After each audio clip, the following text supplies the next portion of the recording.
The Headless Horseman rides tonight through stark and starless skies, shattering the silence with his otherworldly cries. He races through the darkness on his alabaster steed. The Headless Horseman rides tonight, wherever the fates would lead.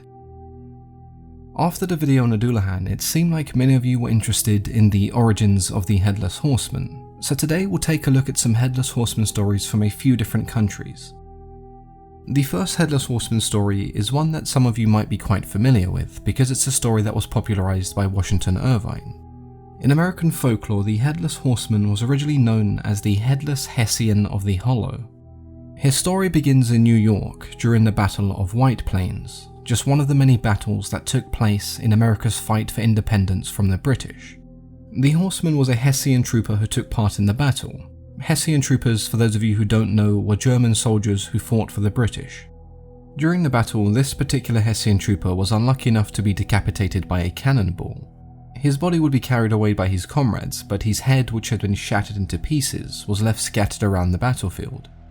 His remains were then buried in the old Dutch church of Sleepy Hollow, and legend has it that he would rise as a vengeful ghost in search for his lost head.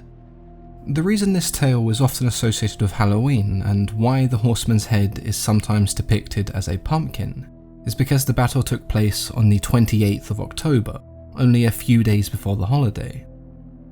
The idea of the horseman being decapitated in battle is quite common, and it's one that we see in Scottish, Welsh and English folklore.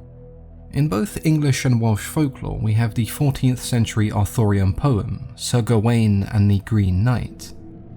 This story centers around one of the knights of Arthur's Round Table, who is challenged to a duel by a mysterious Green Knight.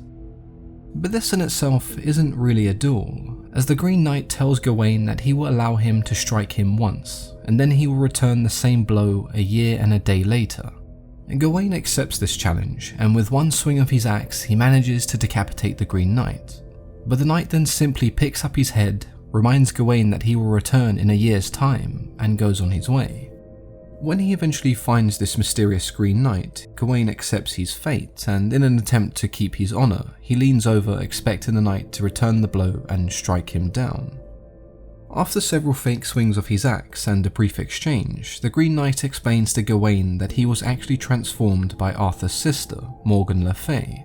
This whole challenge and adventure was merely just a ploy to expose Arthur's knights and to show how chivalrous they really were. This story is quite long and there certainly are some things that I haven't mentioned, and that's because I'd like to cover this in some more detail when I start discussing the stories of King Arthur and Arthurian lore itself. In Scotland, the Headless Horseman was said to be a man named Ewan who fought for leadership of his clan. During a battle on the Isle of Mull, both Ewan and his horse were decapitated, and thus ending his hopes of ever being the chieftain. But the legends state that both man and horse still haunt the surrounding area, even to this day. For our next legend, we travel all the way to northern India and the state of Rajasthan. This variation of the Headless Horseman was seen as a more heroic figure who was said to protect the innocent.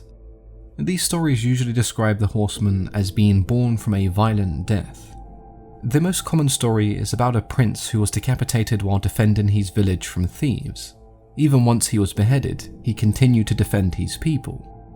This version of the horseman was said to fight without a horse, so he isn't really a horseman. But there is a story of a guard who died defending his prince in battle. Despite his death, the guard continued to defend his prince, and he enters the battle mounted on a horse without a head. Our last two stories take us to Germany, where the brothers Grimm wrote several stories about the Headless Horseman. The first story is set in the town of Dresden and follows a woman who is gathering acorns in a part of the forest named the Lost Waters. The woman then hears the sound of a hunting horn, and when she turns, she sees a man riding a grey horse, which isn't too out of the ordinary, so she continues collecting acorns and goes home. When she later returned to the forest, she heard a voice from behind her, and when she turned, she saw the same man dressed in grey, this time carrying his head under his arm. He then tells the woman that his name is Hans Hassenteufel, and during his life he never once did heed the warnings of his father to be courteous and merciful to all those below him. He often drank excessively and indulged himself far too much without a care for those around him. and so now in death he was cursed to roam the earth as an evil spirit. The second story is of the Wild Huntsman of Brunswick. The huntsman went by the name of Hackleberg, and on his death he begged God to allow him to stay on earth, and in exchange he would sacrifice his place in heaven.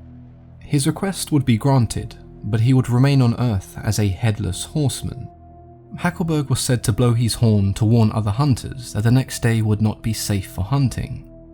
In some stories he would even seek out and punish those who had wronged others, accompanied by his pack of black hounds with tongues of fire. And these two stories certainly tie into the themes of God and morality that we see all throughout the Grimm stories. Most of these tales, despite where they're from, seem to share a similar origin. The horseman is nearly always driven by revenge, often slain in a battlefield of some kind. Then of course you have stories where the horseman is more of a protective figure and even a vigilante. I'm sure many of you would have heard similar stories, so feel free to share those with me in the comments below. As always, I've been your host, Mythology and Fiction Explained.